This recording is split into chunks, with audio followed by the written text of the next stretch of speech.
This Lionel Santa Fe observation car cost me the princely sum of $5 at last weekend's train show. The paint and graphics are nearly mint. The seller used the wheels for something else and simply wanted to get rid of this little O-27 passenger car.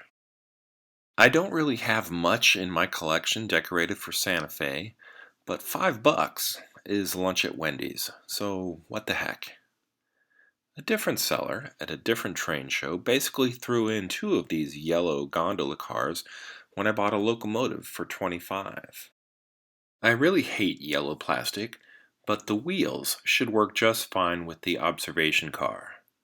I simply pried the side pieces away from the axles and they popped out. Installing the axles in the passenger car is just as easy. Pull the side piece away and drop in the wheel assembly. This is one of the easiest repairs I've ever made, but it's still pretty satisfying.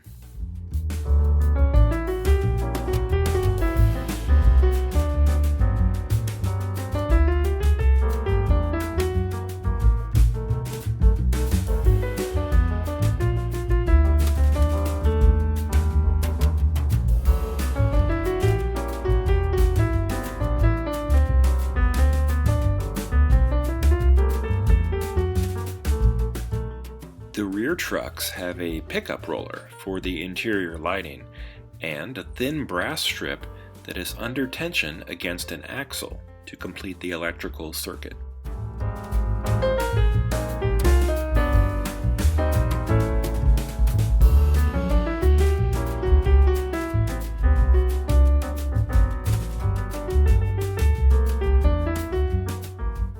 There are still a lot of bargains at swap meets and train shows, especially if you don't mind fixing things.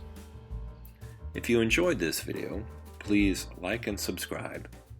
Thanks for watching, and until next time, this has been Bob's Workshop. Take care.